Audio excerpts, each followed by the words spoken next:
I want to talk about a game that piqued my interest. A game that is forgotten in time yet somehow unforgettable. I want to talk about Evergrace.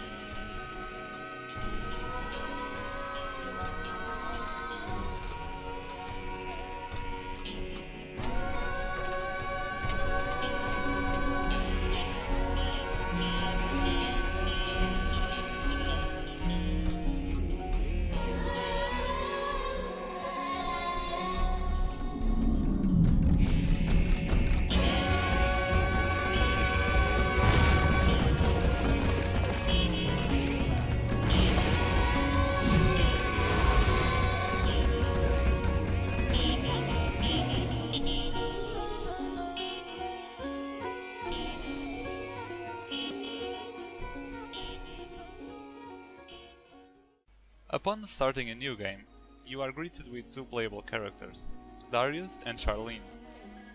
Darius greets you with the backstory of a tragedy. His family died, his loved one died, he's looking for something, or someone, and suddenly he finds himself in the lost kingdom of Rebane, 100 years before the present. And even though he might not realize it himself so soon, he soon will. It's a strange, eerie place. Strange fellows start greeting him, monsters start swarming around him, and ominous music is always playing. Everything about it seems kinda off, as it is. You do feel as lost as he is, because you truly are as well. It's supposed to make you feel like he feels, lost, without knowing anything about it. Truly looking for something, even though you might not really know what. On the other side, Sharline finds herself lost too. Although she is found and helped by a girl, Sienna, she ends up seeing Sienna get attacked and kidnapped by a crazy sorcerer and a demonic kid. Not really knowing where to go or what to do, she decides to venture on a quest to find Sienna. Sharline, as well as Darius, does not know exactly what's going on, but I'll personally say Sharline's side of the story is way more information focused and really lets you build a better picture of what's going on this lost empire. The premise is fairly simple. Darius is looking for his loved one, Sharline, and Sharline is looking for the girl who saved her, Sienna. The setup is simple, yet you soon realize that the world gets more and more complicated. From here on out, you can play as both of them, interchanging between them as you please. Darius is focused on finding Sharline, and Sharline is focused on finding Sienna. But enough of this for now, we'll get to it later. With the premise out of the way, let's talk about the gameplay. I will admit that this is not an expertise of mine, but I will do my best to break it down to the bare minimum. I would say it is very straightforward. You find an enemy, you decorate his moveset, you dodge his attacks, you kill him. Sound familiar? That's because it is. This is a FromSoftware game after all. The same FromSoftware that would end up making Demon Souls, Dark Souls, Bloodborne. Games that we take for granted in the current landscape. And as overused as the term Souls-like is, this game definitely helped build that genre. This game was released in the year 2000, so there wasn't really a Souls-like genre at the time. And suffice it to say, this game really influenced what would soon be called that in the future. There is also an in-game currency that you get from killing monsters, and you can use that currency at the shop. This shop gives an RPG progression element to the game, letting you buy and improve your gear, level it up, buy potions and stuff like that make your game experience more rewarding. Nothing new here. Certain items you drop help you boost your stats. You can choose what stats you want to level, so you are free to do whichever build you like. There is a complete freedom on what you would like to build and level, so you are your own master when it comes to that aspect. There's a mechanic called Palmyra actions, in which certain items carry certain actions, like spells of frost and fire, magic, so to say. I do find it curious that this magic is directly related to the item you are using. This Palmyra action is intertwined with a piece of lore about the Palmyra tree, so it's a cool touch. The game is very clunky, I'll admit. It is 20 years old after all, but it has its own charm. It has a lot of personality behind it. The gameplay might not be as polished as you would want it to be, but that should be okay. It is because it is not as polished that it has such a strong personality of its own. As tiresome as it may be at certain points, There's an inherent feeling of a reward, of killing monsters and solving unsolvable puzzles, even if you have to look them up on the internet.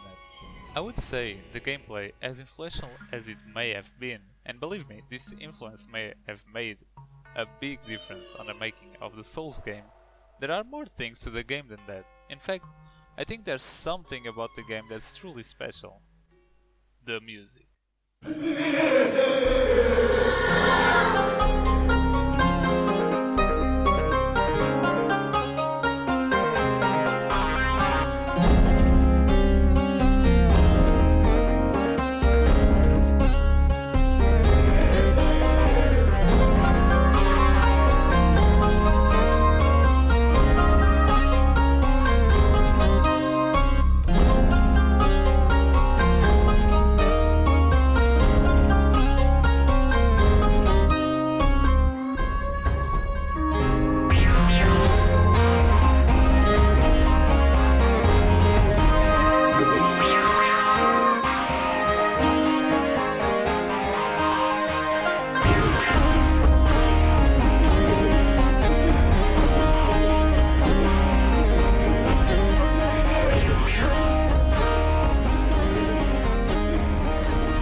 The music in this game is incredible.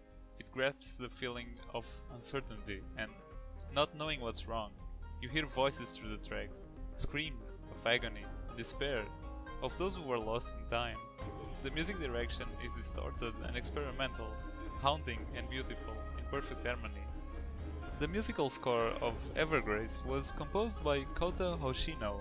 He is also known for other works on composing and sound directing on games such as the Armored Core series, the prequel to Evergrace, Forever Kingdom, Dark Souls 1 and 2, and even Sekiro.